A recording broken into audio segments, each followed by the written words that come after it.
Voy a pedirles que tengan la bondad de estar en sus pies. Agradezco mucho, hermano, el apoyo en la radio. La radio sigue siendo una bendición en las mañanas y en la noche también. Evangelio según San Juan, capítulo 5. Evangelio según San Juan, capítulo 5. A partir del verso 24.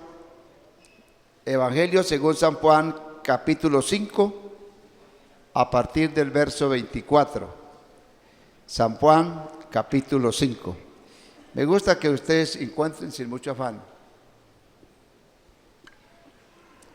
San Juan capítulo 5 a partir del verso 24 dice: de cierto os digo, el que oye mi palabra y cree el que me envió, tiene vida eterna y no vendrá a condenación, mas ha pasado de muerte a vida. De cierto os digo, viene la hora y ahora es cuando los muertos oirán la voz del Hijo de Dios, y los que la oyeren vivirán. Porque como el Padre tiene vida en sí mismo, así también ha dado vida al Hijo tener vida en sí mismo. Ha dado al Hijo tener vida en sí mismo. Y también le dio autoridad de hacer juicio, por cuanto Él es Hijo de hombre. No os maravilléis de esto, porque vendrá hora cuando todos los que están en los sepulcros oirán su voz, y los que hicieron lo bueno saldrán a resurrección de vida, mas los que hicieron lo malo a resurrección de condenación. Señor, te damos gracias por tu bendita palabra. Tu palabra, Jesús, no deja de ser una palabra. Sin tu unción y sin tu inspiración, tu palabra no nutre, Señor. Esta mañana te pido que la palabra nutra, aliente, transmita vida a las personas, Señor. Usa mis labios y mi corazón. Aquí estoy, Señor, quiero ser un vehículo de tu gracia para transmitir esta verdad. Bendito sea, Señor, porque te place que tu palabra sea el único medio para transmitir vida a las personas. En tu nombre santo te lo ruego. Amén. Gloria a Dios. Siéntese, por favor, hermanos. Vamos a continuar con un tema que ha dejado hace 15 días, que tiene que ver con doctrinas que fortalecen la fe. Doctrinas que fortalecen la fe y desde luego fortalecen la esperanza. Una de ellas tiene que ver con la resurrección. Para el apóstol Pablo parece que esta era una doctrina primordial, porque él hace referencia y dice: primeramente, ¿sí notaron cuando leíamos ahí? Primeramente os he enseñado que el Señor Jesús resucitó. O sea, la primera doctrina que según Pablo enseñó a los corintios fue la doctrina de la resurrección, porque esta doctrina, si la entendiéramos, nos permite fortalecer mucho la esperanza y la fe y desprendernos, ¿por qué no decirlo?, un poco de tantas cosas que humanamente nos acogemos a ellas y no quisiéramos perderlas por ninguna razón, y que eso es lo que a veces aflige la vida. El encantarse, el enamorarse, el apegarse a cosas que no son, porque la realidad es otra. Es importante saber la realidad de la vida para entonces poder desprenderse y estar seguro que en realidad lo más grande no lo podemos retener. Lo más grande nos ha sido dado en esperanza y en fe y en amor. Y vamos a ver esto de la resurrección. ¿Se acuerda que decíamos que era una de las esperanzas grandes que alentó la vida de los hombres de Dios? Por ejemplo, el patriarca Job, cuando él dijo: si el hombre muriere, volverá a vivir. Todos los días de mi edad esperaré hasta que venga mi liberación. Entonces me llamarás y yo te responderé y tendrás afecto a la hechura de tus manos. Porque la esperanza de Job era esa: yo sé que mi Redentor vive, y después de deshecha esta carne en mi piel, he de ver a Dios. Esa era una esperanza que fortalecía y animó a este patriarca a afrontar todo lo que tuvo que afrontar, pero esa esperanza lo mantuvo. Dice: me llamarás y yo te responderé. Esa fue una inspiración profunda de Job, porque ¿cómo sabía Job? No se hablaba nada de eso de resurrección. En el Antiguo Testamento, que yo sepa, no se hablaba de la doctrina de la resurrección, porque igual no era una doctrina para el pueblo de Israel. Pero más sin embargo, ellos sabían que en la eternidad, en la continuidad de la vida, sea aquí o en el más allá, entonces estaría la verdadera dicha y la verdadera realización, porque lo veían todo aquí como muy pasajero, muy temporal. Naturalmente que es importante entonces, y aquí leemos que esa esperanza de Job es confirmada. No os maravilléis de esto, porque vendrá hora cuando todos los que están en los sepulcros oirán la voz de Dios. Todos los que están en los sepulcros oirán la voz de Dios. O sea que esa hora ha de llegar. Todos los que yacen en los sepulcros oirán la voz de Dios. Pero es importante que veamos por la palabra de Dios y que Dios nos dé el discernimiento para entender qué sucede en realidad según la Biblia cuando nosotros morimos. Y yo entiendo dos cosas fundamentales. El espíritu, dice la Biblia, va a Dios que lo dio, y el polvo vuelve a la tierra como era. Esa es una realidad. El espíritu vuelve a Dios. En el momento de la muerte suceden dos cosas importantes. El alma, según dice la Biblia, se separa del cuerpo. Eso es lo que ocasiona la muerte, cuando el alma se separa del cuerpo. En el libro de Génesis se hace referencia a esto en el caso de la muerte de Raquel. Dice Génesis 35 y el verso 18. Génesis 35, 18 dice: aconteció que al salírsele el alma, entonces dice entre paréntesis, pues murió. Al salírsele el alma, murió. Ese es el primer acontecimiento en la muerte, la separación del alma del cuerpo. Pero el alma no muere, el alma sigue viva en algún lugar. Yo no sabría explicar eso, pero el alma no muere, el alma sigue viva, porque esa es la vida. Porque todo como se hace, dicen, también se deshace. Y si vamos a ver cómo Dios hizo desde el principio el origen de la vida, el origen de la vida comenzó primero con el barro. Hizo Dios del barro, ¿no? Formó al hombre de barro. Pero hasta ahí era inanimado. Obviamente no era más que un estuche hecho de barro. Lo importante entonces era lo que estaba por manifestarse en ese estuche, en esa vasija, en ese vaso que Dios hizo inicialmente. Pero dice la Biblia, y es bueno que leamos para que nos quede más entendible lo que tratamos de explicar, en Génesis capítulo 2, cómo se origina la vida. Génesis capítulo 2 Y el verso 7, entonces Jehová Dios formó al hombre del polvo de la tierra.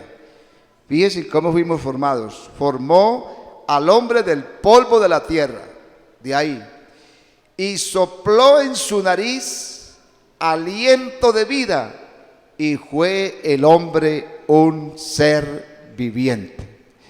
Y sopló en su nariz aliento de vida, y fue el hombre un ser viviente. Total que lo que pasa inicialmente en la muerte es otra vez la separación. Si bien es cierto que allí se unieron la forma, el vaso y el aliento de vida, y se formó la vida en el ser humano. Se conoce como ser humano.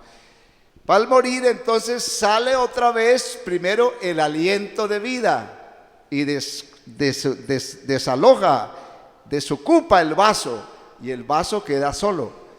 Al vaso quedar solo, queda inerte.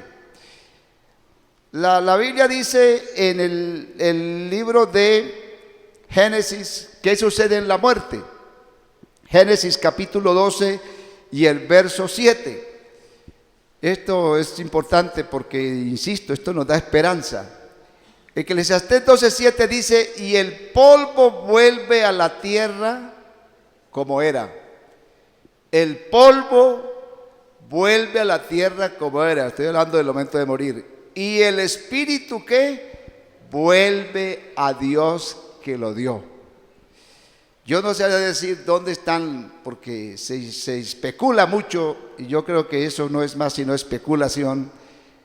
¿Dónde están los espíritus o las almas de los que han muerto? Son cosas que hasta los brujos, los hechiceros manipulan mucho eso, y siempre eso tendrá un profundo misterio. Pero lo que sí es cierto es que el polvo yace en el polvo, y el espíritu fue y va a Dios que lo dio. En la muerte, según la Biblia, no hay ninguna conciencia de nada. Yo creo eso porque para mí lo que dice la Biblia sencillamente lo creo. En Eclesiastés capítulo 9 y el verso 4 dice, haciendo referencia a qué conciencia tienen los muertos de lo que hacemos los vivos por ellos. Hay doctrinas que, por ejemplo, las doctrinas católicas, las creencias, pero veamos lo que dice. Aún hay esperanza, Eclesiastés 9:4, aún hay esperanza para todo aquel que está entre los vivos. Aún hay esperanza para todo aquel que está entre los vivos, porque mejor es perro vivo que león muerto. Y el verso 5 dice, porque el que vive sabe que ha de morir. El que vive sabe que ha de morir. Amén. Pero los muertos nada saben, ni tienen más paga, porque su memoria es puesta en olvido. Los muertos nada saben. Y el verso 10 del mismo capítulo dice, todo lo que te viniere a la mano para hacer, hazlo según tus fuerzas, porque el Seol a donde vas no hay obra, ni trabajo, ni ciencia, ni sabiduría. Todo lo que te viniere para hacer, hazlo según tus fuerzas, porque al Seol o al sepulcro donde vas no hay obra, ni trabajo, ni ciencia, ni sabiduría. Quiere decir que los muertos, según la Biblia, nada saben, y que la muerte es la separación de dos realidades que tienen que darse. Entonces, el espíritu o el alma abandona el cuerpo y el cuerpo regresa al polvo. Realmente esto lo pone a uno a reflexionar, porque esa doctrina de la resurrección es lo que la Biblia dice, donde se desata la supereminente grandeza de su poder. Así lo define el apóstol Pablo hablando de la resurrección de Cristo. Ahí, si en algún momento parece se concentra toda la grandeza y todo el poderío, y es lo más grande según la Biblia de las doctrinas, es el momento de la resurrección. En la carta del apóstol Pablo a los Efesios, vamos a leer el capítulo de la carta del apóstol Pablo, donde habla el apóstol de esto.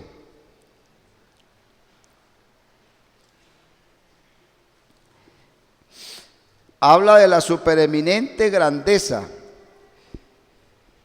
Efesios capítulo 1, dice el apóstol: ¿y cuál es la supereminente grandeza de su poder para con nosotros los que creemos, según la operación de su fuerza, la cual operó en Cristo, resucitándole de los muertos y sentándole a la diestra de Dios en lugares celestiales, sobre todo principado, autoridad, poder, señorío, sobre todo nombre que se nombra no solo en este siglo, sino también en el venidero. Pablo estaba pidiendo que los hermanos, ora por los hermanos para que les sea dada esa luz, ese conocimiento, ese entendimiento de lo que él llama cuál es la supereminente grandeza de su poder para con nosotros, los que creemos en la operación del poder de su fuerza. Ahí se desató toda la grandeza de Dios para levantar a Jesucristo de entre los muertos, porque no solamente, yo creo, se trataba de levantar a Cristo, porque Cristo es la primicia. Quiere decir que si se levantaba entonces Cristo de allí, como igualmente ya estaba profetizado y anunciado, había resurrección, una doctrina que no era fácil, y para muchos no es fácil creer.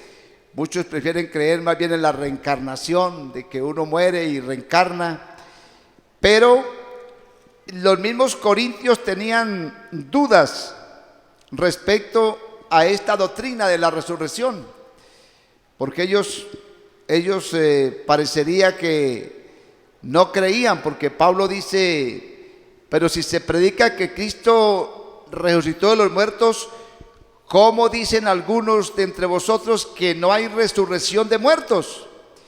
Porque si no hay resurrección de muertos, tampoco Cristo resucitó. Y si Cristo no resucitó, entonces nuestra predicación es vana, y es también vana vuestra fe. Y somos hallados falsos testigos de Dios, porque hemos testificado que Él resucitó a Cristo, del cual no resucitó, si en verdad los muertos no resucitan. Porque si los muertos no resucitan, tampoco Cristo resucitó. Y si no hay resurrección, pues entonces la vida no es sino comamos y bebamos, porque mañana nos morimos y todo se acabó. Pero no todo termina con la muerte. Con la muerte termina el sentido de que desaparecemos del medio. Nunca más seremos vistos, a no ser a los que creen los espantos. Pero bíblicamente nunca más seremos vistos. Morir es desaparecer del medio. Amén. Pero hay una parte en nosotros que es inmortal.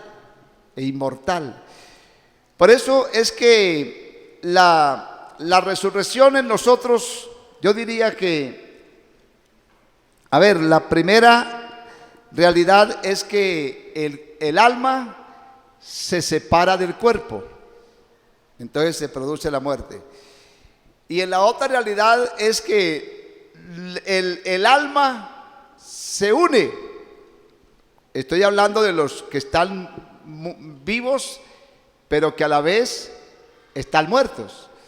porque hay una forma de vida espiritual y hay una forma de vida simplemente física.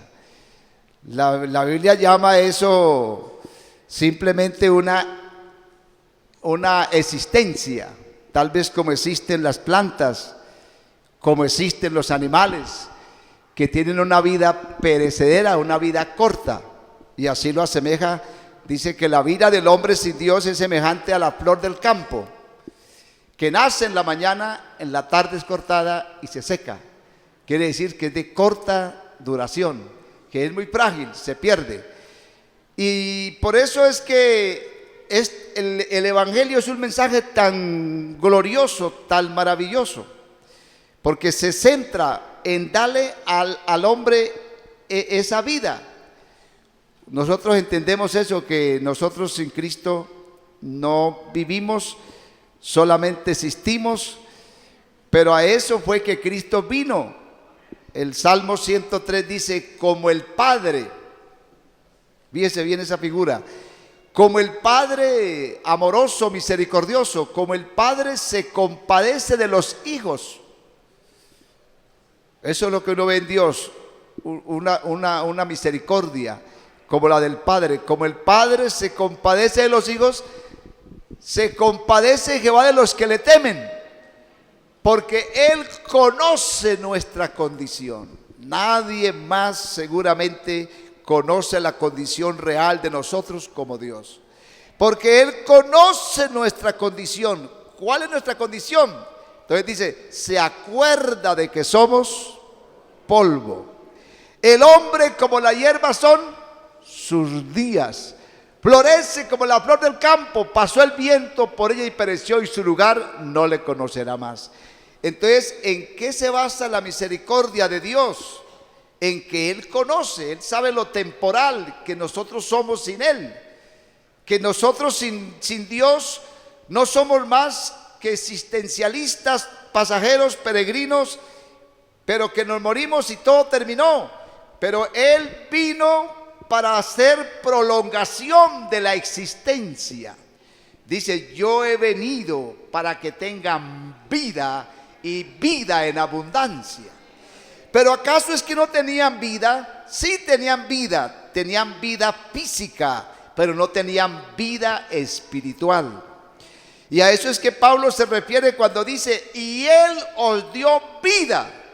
Él os dio vida a vosotros cuando estabais muertos en delitos y pecados. Porque esta es la realidad. El pecado lo que produjo es la muerte. Estoy hablando que para poder ser participante de la segunda resurrección, nosotros tenemos que haber en la fe, en la misericordia y en la santidad, haber tenido esa resurrección espiritual. Porque lo que yo creo que se da en los que recibimos a Cristo en nuestro corazón es una resurrección a una nueva vida, o un renacer a una nueva vida. Dice, Él de su voluntad nos hizo renacer por la palabra de poder, nos hizo renacer, nacer nuevamente. Lo que plantea el Evangelio no es una religión, lo que plantea el Evangelio no es un ritual religioso, lo que plantea el Evangelio es una potencia, es un poder que trasciende la vida. Eso es lo que dijo Pablo, no me avergüenzo del Evangelio, porque es una potencia, es potencia de Dios. Amén. Cuando se da esa resurrección, amén, la Biblia dice que el Espíritu mismo, hablando de Dios, el Espíritu mismo es el que da testimonio a nuestro espíritu de que somos hijos de Dios. Porque cuando recibimos la palabra es espíritu, y todo aquel que recibe la palabra recibe vida, porque las palabras que yo os he hablado, dijo Jesús, son espíritu y son vida. Pero recibir la palabra, recibir el regalo de la vida eterna. Amén. Porque si bien es cierto que sí, claro, lo acabamos de leer, hay resurrección, hay resurrección. Solo que hay resurrección para recibir la recompensa. Yo mismo me he preguntado, en realidad, hay gente tan mala como gente entre comillas, tan buena que uno piensa que no reciben lo que merecen. Hay gente tan mala que se ha muerto que yo creo que ni con la muerte pagan todo el mal que hicieron. Y si ahí pagaran todo, entonces no les haría ni tan caro, porque fueron muy malos. Igual gente que ha sufrido demasiado en el anonimato, y gente entre comillas muy buena, que muere y nunca reciben recompensa. De ahí que algunos hasta se preguntaban, ¿qué recompensa hay en la vida, en la muerte? ¿Para qué ser bueno? Porque igual como muere el malo, el impío, muere el justo y el bueno. Pero es que entonces lo que nos plantea la Biblia es que no todo termina con la muerte. Hay un tribunal. La Biblia habla de un tribunal y habla de un trono. Habla de un trono. Y acabamos de leer que Juan lo describe muy gráficamente. La hora viene y ahora es cuando los muertos oirán la voz de Dios, y los que la oyeren saldrán a resurrección de vida, a resurrección de vida. Y los que hicieron lo malo saldrán a resurrección de vida, mas los que hicieron lo malo a resurrección de condenación. Quiere decir que la resurrección de vida es los que hicieron lo bueno. Pero lo bueno no es lo bueno que nosotros creemos a veces ser bueno, porque la salvación no se adquiere por méritos, por ser bueno, porque nadie es bueno. Yo digo que los que hicieron lo bueno, y especialmente bueno en el sentido de que reconocemos al único bueno, porque Jesús le dijo a aquel hombre que le dijo maestro bueno. ¿Y por qué me llamas bueno? Porque bueno no hay sino uno, a saber, Dios. Y yo creo que lo bueno, si en alguna persona hay algo bueno, es lo que haya de parte de Dios. Eso es lo que nos hace buenos. No lo que hacemos con las obras, sino lo que hemos recibido de parte de Dios, que es lo bueno. La dádiva de Dios es lo bueno, la vida eterna. Ellos saldrán a resurrección de vida, y los que hicieron lo malo saldrán a resurrección de condenación. Por eso hay que predicar el evangelio. La Biblia dice que el evangelio se predica, y cuando se predica el evangelio se ata o se desata. Es decir, se suelta o se amarra. Todo lo que atares en la tierra será atado en el cielo, y todo lo que desatares en la tierra será desatado en los cielos. Cuando se predica el evangelio, la persona está atada. Y si la persona recibe el evangelio, se libera, se suelta, se desata. Conoceréis la verdad y la verdad os hará libres. Por eso conocer el evangelio es ser libre de toda atadura. No solamente de los vicios. A veces creen que eso es toda la salvación. Dejar de fumar, dejar de robar, dejar de mentir, dejar de matar, dejar de adulterar. Eso es parte de la salvación, pero la salvación es mucho más grande que eso. Ser libre significa que tenemos plena libertad, no solamente en esta vida, sino también en la venidera. Conoceréis la verdad y la verdad os hará libres. Conocer el evangelio y entender el evangelio da esperanza, da confianza. Todo lo que atares en la tierra, si a una persona se le habla el evangelio y no lo recibe. Yo le estaba diciendo a los de clase para bautismo, que a propósito está creciendo el grupo, ya tenemos 14 los miércoles. Yo les decía y le digo esta mañana, la vida de una persona, eso creo yo, la vida de una persona no seguirá siendo igual antes de oír el evangelio a después de oír el evangelio. No seguirá siendo igual. Porque a partir de que oye el evangelio, ojalá así bien predicado, bien explicado, a partir de que oye el evangelio, esa persona queda responsable delante de Dios. Por eso es que el evangelio se predica y hay que predicarlo para testimonio. para que nadie tenga que decir, a mí no me hablaron de eso, yo no oí de eso, porque es responsable porque oyó el evangelio.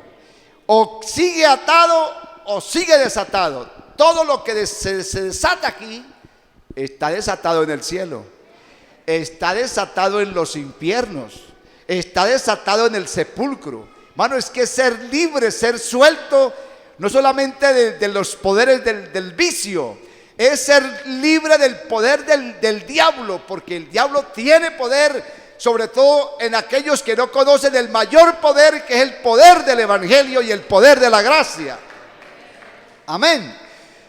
Ahí hay un poder que ata, y nosotros somos libres no solamente del poder de los vicios, del poder de Satanás, sino el poder del sepulcro. Cuando el sepulcro tiene poder, porque se traga a los moradores y los oculta para siempre. Pero hay una palabra tan poderosa que de allá de esos polvos, de esas cenizas, los levanta otra vez.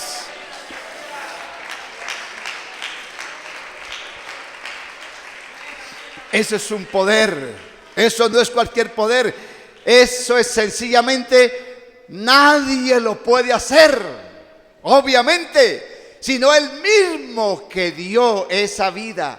Él dijo, yo tengo poder para dar la vida y tengo poder para volverla a tomar, porque Él es el único dador de la vida, la da y la toma nuevamente. Aleluya. Y cuando se conoce el evangelio, no se conocen unos cánticos, no se conocen solamente unos salmos, unos cuantos versículos. Cuando se conoce el evangelio, se conoce el poder que venció la muerte. Ese poder, ¿sabe qué? Ese poder que Cristo se levantó victorioso y dijo, ¿dónde está, oh muerte, tu aguijón? ¿Dónde está, oh sepulcro, tu victoria? Porque hasta ahí estábamos confinados, hermano. La paga del pecado es la muerte. Pero hubo uno que dijo, mas la dádiva de Dios es vida eterna en Cristo Jesús, Señor nuestro.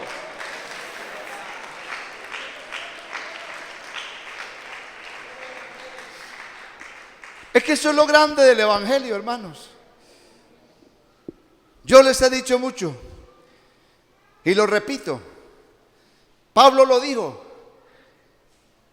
Si en esta vida solamente esperamos en Cristo, yo me hago cristiano con los intereses de esta vida. Esta vida necesito trabajo, necesito salud, necesito vivienda, necesito amistades, necesito las cosas de esta vida. Si en esta vida solamente esperamos en Cristo, ¿qué dijo Pablo?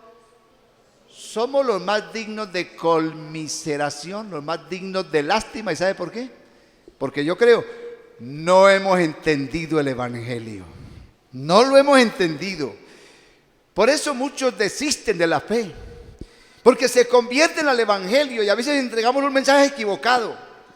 Hágase cristiano y se le acaban los problemas. Hágase cristiano que Dios le va a dar un trabajo, Dios le va a dar el baloto, Dios le va a dar esto, Dios le va a dar lo otro. Y ponemos el evangelio como en un baratillo. Oferta en oferta. Agárrelo, tome, lleve 2 por 1. Y claro, ¿quién no se quiere y quién no queremos ganarnos el baloto? Hasta yo, francamente hablando. Entonces la gente se llena las iglesias se llenan de gente porque están tras de cosas temporales de la vida, porque se les predica un evangelio de peces y de panes y de aves, de regalos. Pero la gente no ha entendido el evangelio, porque cuando se convierten y no se lo ganan, y no dan casa, y no se alivian, entonces dicen, no, eso no es verdad. Yo estuve en la iglesia por muchos años y nunca me pasó eso, nunca recibí nada.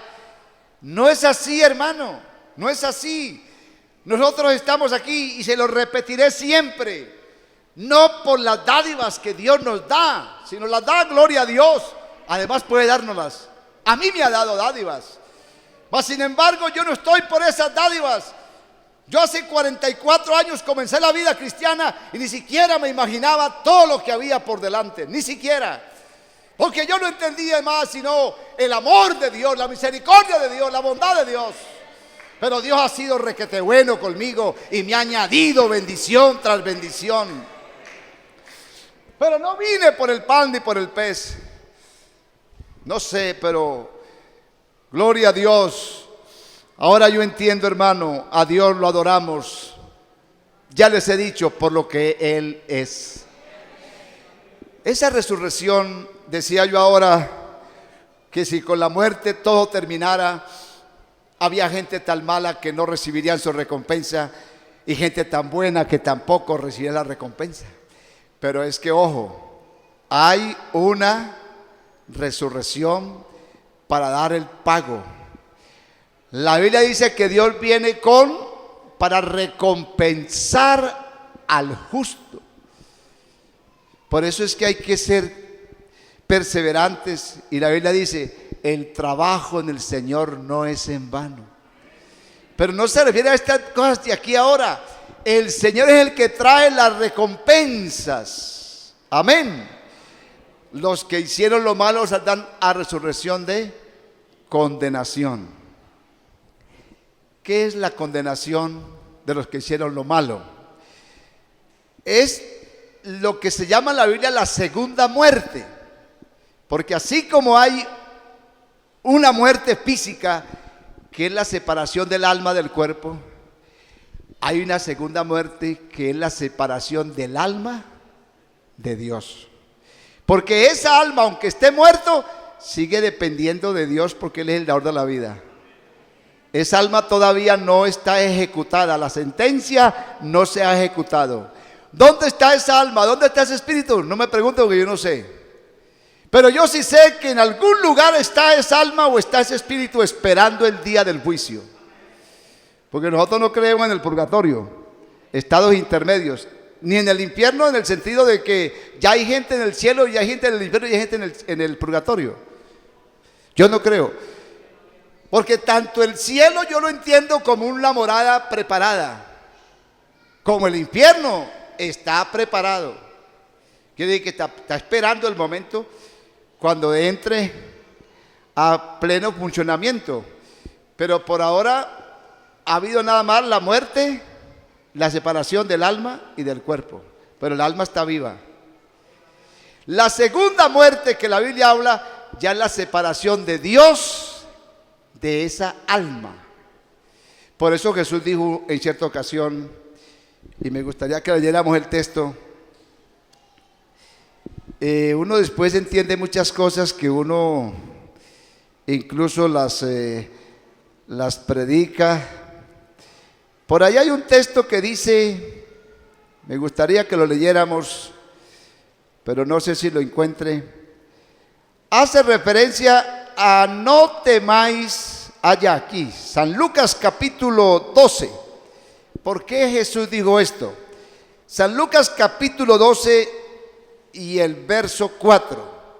Fíjese que lo dijo Jesús. ¿A quién se debe temer? ¿A quién se debe temer? San Juan capítulo 12 y el verso 4 dice, mas os digo, amigos míos, esto lo dice Jesús, no temáis a los que matan el cuerpo y después nada más pueden hacer. ¿Qué más puede hacer una persona que mata el cuerpo? Pues matarlo, claro está, ya es demasiado, ¿no? Pero no puede hacer más. Mas sin embargo dice, pero os enseñaré, y esto es importante, fíjese, os enseñaré a quién debéis temer. Entonces dice, temed aquel que después de haber quitado la vida, ¿qué? Tiene poder de echarla en el infierno. Sí os digo, a ese temed. Aquel que después de haber quitado la vida Está refiriendo que le quitó el alma, que quitó, separó el alma de ese cuerpo y ahora tiene el alma. Pero es el que tiene el poder de echarla en el infierno. Eso es la muerte segunda. Y vamos a verlo más ampliamente en el libro de Apocalipsis capítulo 21. Apocalipsis capítulo 21 está hablando el apóstol Juan precisamente porque vamos a dejar para el domingo el tribunal, la comparecencia ante el tribunal de Cristo, de todos los santos. Pero estamos hablando de la comparecencia de los malos ante el trono, porque los que resucitamos, si es que hemos muerto, compareceremos ante el tribunal de Cristo. Pero los que mueren sin Cristo igual resucitan, pero su comparecencia será ante el trono blanco. Es un trono, un tribunal es un lugar donde reciben honores, donde exhiben premios. Y el trono es un lugar de juicio. Apocalipsis capítulo 20 y el verso 11 dice, está hablando Juan, dice: vi un gran trono blanco y el que estaba sentado en él, delante del cual huyeron la tierra y el cielo, y ningún lugar se encontró para ellos. Y vi a los muertos grandes y pequeños delante de Dios, y los libros fueron abiertos, y otro libro fue abierto, el cual es el libro de la vida, y fueron juzgados los muertos. ¿Por qué? Por las cosas que estaban escritas en los libros según sus obras. Y el mar entregó los muertos que había en él, y la muerte y el Hades entregaron los muertos que había en ellos, y fueron juzgados cada uno según sus obras. La muerte y el Hades fueron lanzados al lago de fuego. Esta es la muerte segunda. El que no se halló escrito en el libro de la vida fue lanzado al lago de fuego. ¿Cuál es la muerte segunda? La separación del alma de Dios. Muerte segunda. O sea, la anulación completamente de esa existencia. El único que lo puede hacer es Dios, porque eso es potestativo de Él. Dar vida al que quiere y quitársela. Nadie más puede hacerlo. El hombre quita la vida del cuerpo, de la sangre, porque al derramar la sangre o el infarto se muere. Eso pasa en la vida cotidiana. Pero queda pendiente la vida del alma. ¿Qué va a pasar con ella? Los muertos grandes. ¿Verdad que hay gente que muere como con mucha grandeza? Mueren los príncipes, mueren los reyes, mueren los poderosos, mueren los grandes, y hacen entierros estruendosos, muy costosos, ¿verdad? Muertos grandes. Y también morimos los pequeños, los que no tenemos, quizás muchas veces mueren ni siquiera para el ataúd. Hay que pedirlo al municipio. Pero son pequeños. Pero igual ante Dios es igual. Todos compadeceremos, y es importante que haya un registro. Si el hombre hoy en día ha inventado un sistema de acumulación de datos que es sorprendente, como en esos microchips, en esas memorias tan minutas, tan diminutas, puedan acumularse tanta información.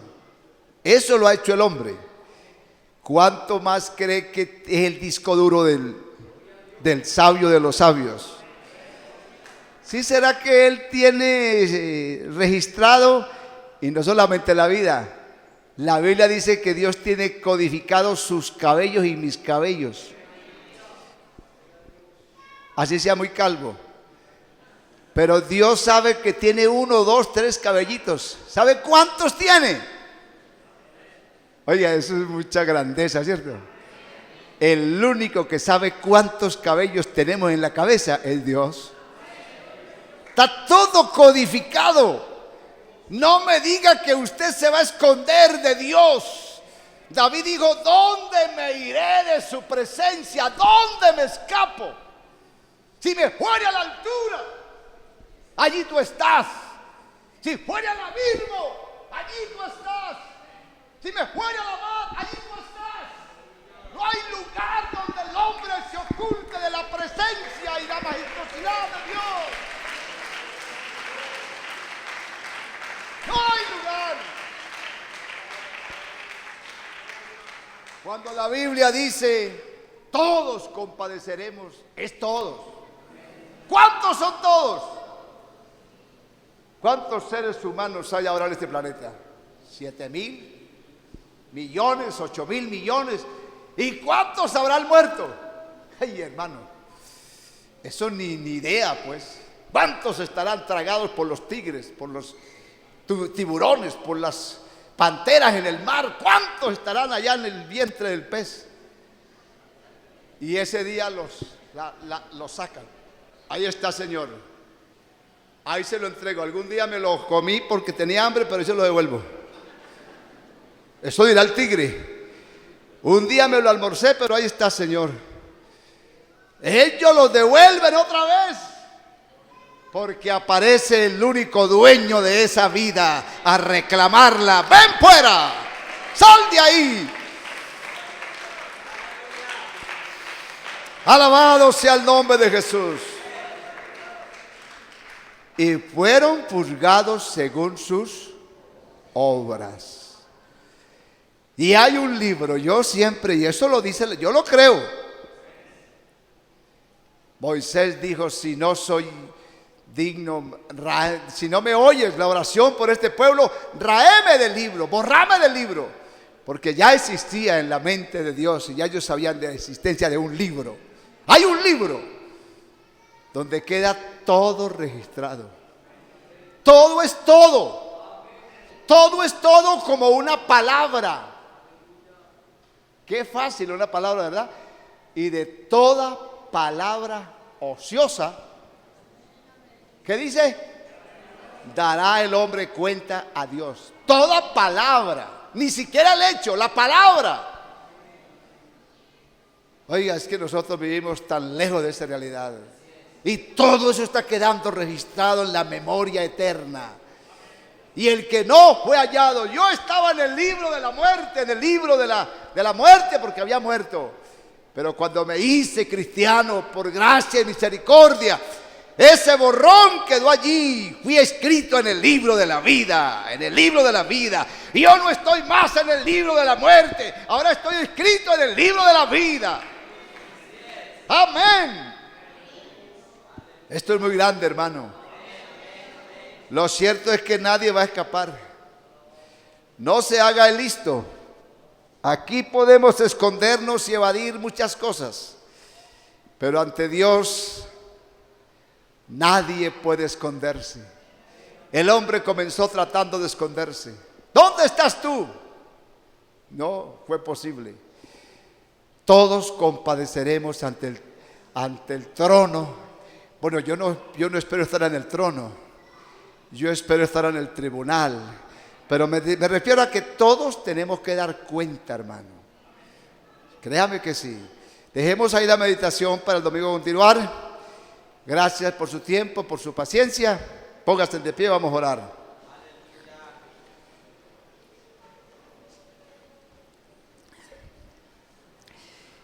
Señor Jesús, te damos gracias infinitas porque nos das esperanza por tu palabra. Nos has dado, Señor, de tu gracia abundante. Te pedimos, Señor, y te rogamos por cada amigo, por cada hermano, para que estas doctrinas afiancen y fortalezcan su fe. Oh Dios, permite que vivamos tu evangelio en verdadera victoria, en verdadero gozo de saber todo lo que tú has hecho por nosotros. Te alabamos y te bendecimos, soberano Dios. Aleluya.